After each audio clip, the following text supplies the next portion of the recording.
Hey again, it's me, Jackie. I just wanted to come on and tell you a little bit about myself. And just as you can see, this is not a professional podcast.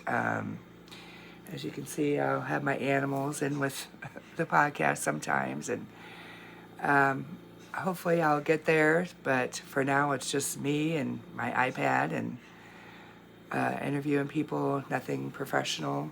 Um, Everything's going to be all natural, not scripted.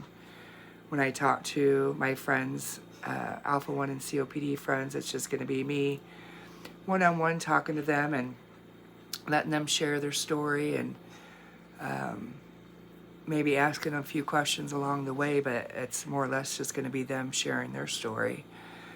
And before I do that, I just figured I'd come on and tell you my story, a little bit about myself and what got me to where I am here today. I was diagnosed with Alpha 1 antitrypsin deficiency. Yeah, it's a big mouthful, isn't it? In June of 2010. Alpha 1, a lot of people like to call it genetic COPD, but it's actually a genetic liver disorder that can cause liver and lung disease. Lung and or liver disease. I think that makes more sense. Anyways, throughout my years of life, as far as back even high school, I had problems. I mean, being sick all the time, bronchitis. I remember, in high school when you have to run the mile for track, or not for track, for PE class. And I could never do it. I mean, I had to walk most of it. My lungs hurt. And I think most people just thought I was lazy or didn't want to do the run, but I just couldn't do it. I mean, I'd gasp for air and have pain in my lungs, and so on and off. Like I said, I was sick. And then I remember I was pregnant with my youngest son. I was 29. I was working in a nursing home and just doing the patient care, turning the patients in bed or getting them ready for the day, taking them to the bathroom, just different things like that were making me short of breath. And I thought, man, this pregnancy is really kicking my butt. It must be all the weight I've gained from being pregnant.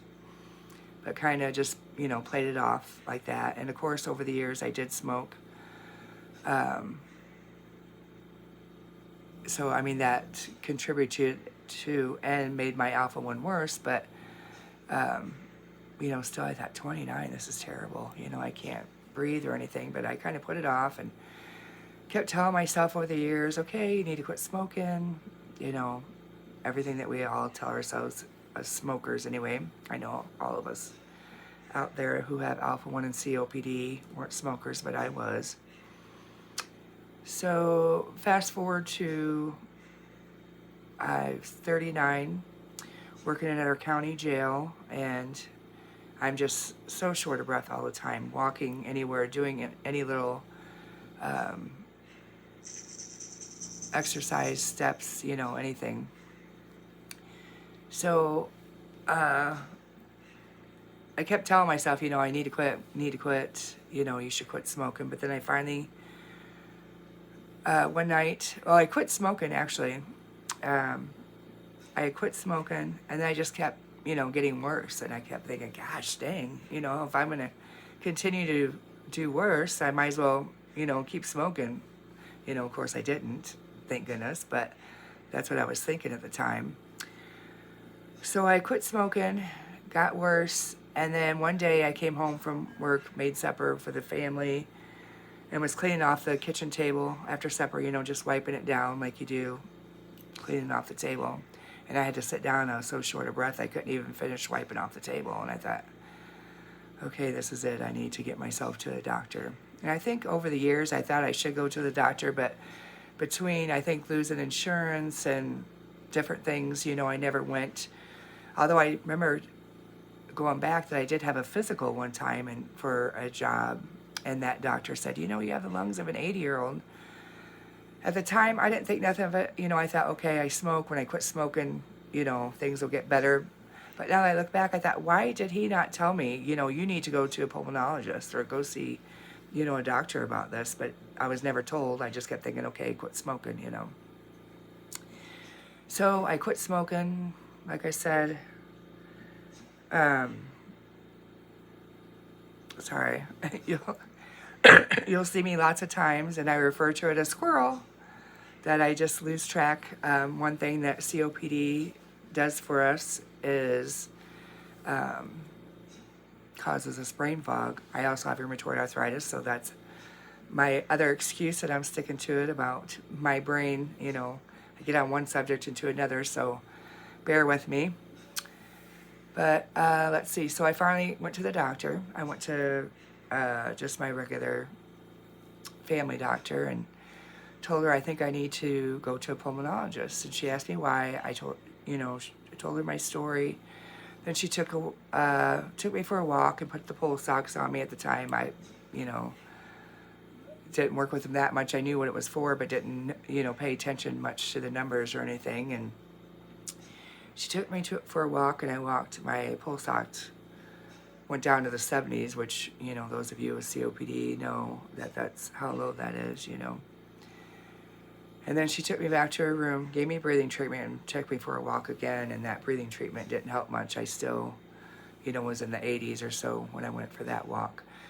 So she made me an appointment for a pulmonologist. I went to that appointment.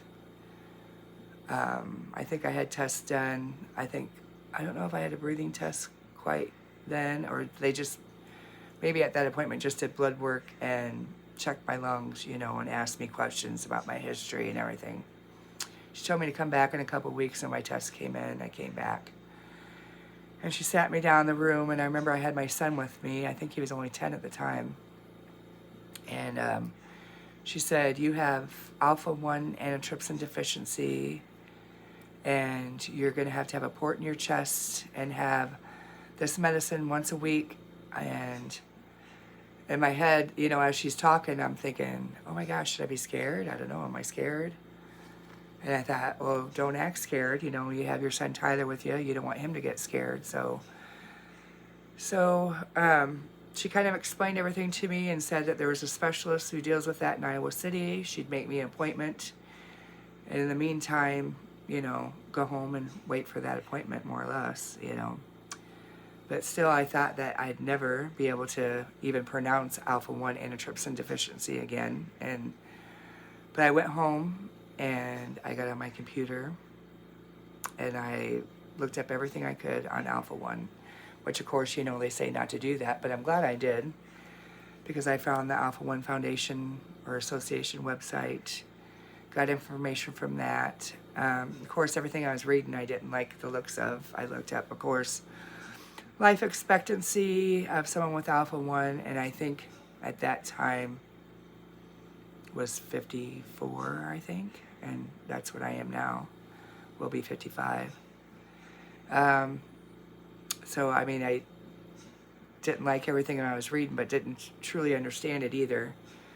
So then I went to my appointment. Finally, a month later, my appointment came up in Iowa City.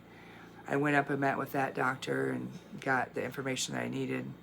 I didn't have to get a port. Not everybody who has alpha-1 has to get a port. It's only people that, you get an IV in your arm once a week if you want to get the medicine, the augmentation therapy that replaces the alpha-1 protein that's missing. Maybe I'll do another podcast sometime that, explains alpha-1 more in detail about it. So I got my information from him. He says, I'll see you back in 6 months. I think at that time I got a breathing test. He put me on COPD medicine, and I can't remember what else. But as far as if you're unclear, the alpha-1, the deterioration of the lungs causes emphysema, which is a form of COPD. And that's what I had, from having the deficient alpha-1 protein. So I just started looking up alpha-1 information anywhere I could on the Facebook. Any people that I could find. I found a group. I think the first group I found was called Alpha Friends. And I got hooked up with many friends there, and who Many have become my friends, and I've had them for years, those 15 years. And I've lost just as many more, the sad part. Um,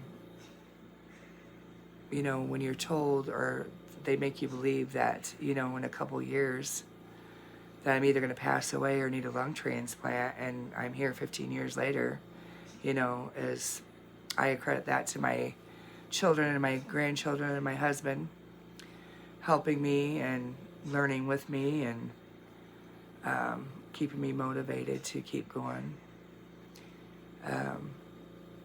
I learned all I could. I went to the first education day, Alpha One Education Day in August after being diagnosed in June, and met some great people there, and other people who introduced themselves as Alpha One support group leaders, and they talked about their role, and I thought, oh man, that's something I want to do. I want to help others, and start a support group. But I thought, oh, I have no clue how. I still don't know, couldn't even retain or even say, like I said, the whole Alpha One word. And I thought, well, I'm going to do all I can and learn all I can so that I can do that. And then I met my best friend who has Alpha One online. Her name is Deb.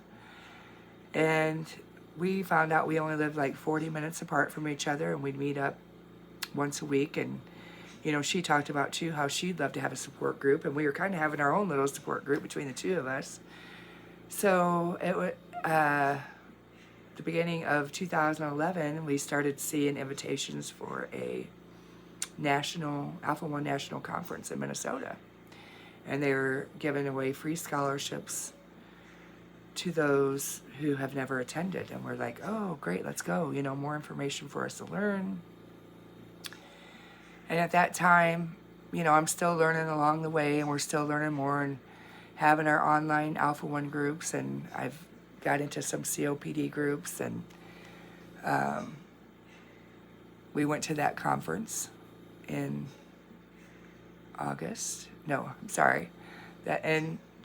June of 2011.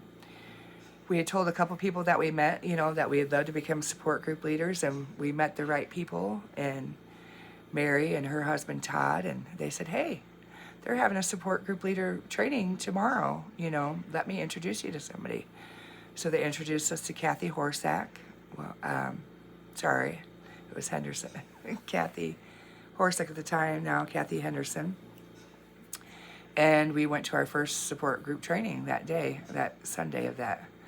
And that started our journey as support group leaders, and we've been support group leaders ever since. I've continued on that journey and helped advocate, educate others about Alpha One and COPD, and have joined, many support groups online. In February 2001, I started writing for COPD.net and writing just short articles, nothing big. That was something scary for me because I was terrible in English and writing in school, and was afraid that I could never do it. And they gave me the confidence and talked me into it. They said, we can edit, we can help you, if you're having any troubles, we'll help you. So that started my journey there. And up until the beginning of this year, I did that, and they had to shut that down because of costs and stuff like that. They still run the site and still are running the stories from that. So if you ever go to copd.net and type in my name, you can see some of the articles I've written there. I am now soon going to be writing for Bezzy COPD, and I hope to start that soon. And then all throughout these years, I've always wanted to do a podcast or interview people, or just let Alpha One patients and COPD patients tell their story, because it needs to get out there. Alpha One is a rare disease, and actually, they say it used to be rare, but now it's just rarely diagnosed. And there's many people out there with Alpha One, so I want to spread the awareness. So I think help getting these stories out and help getting people the stories out about COPD You know, COPD is the third leading cause of death in the U.S., and it's very little funded. I mean, if you look at the charts to other diseases that don't have as many deaths, you know, it's very lowly funded, you know. So that's my story, and that's how I got started. Like I said, this is going to be just a cheap version. You get to see me here sitting in my front room, no studio. You might even hear my oxygen pumping in the room, and you might hear my dogs occasionally or my phone go off. And, you know, it's not a perfect situation, but who knows, maybe after time I can start getting some equipment and start getting better. And I just hope you enjoy the podcast. If you do, share with a friend. I was going to have my first interview today, but my friend is not doing well, so we're going to reschedule that. So hopefully we'll get up our first interview soon. And like I said, I hope you enjoy this. If you have any questions or comments, please put them in the comments below. Give us a like, please. I say us, but I mean, I think this journey is for all Alpha 1 and COPD patients, so I hope you'll follow us through. Take care. Bye-bye.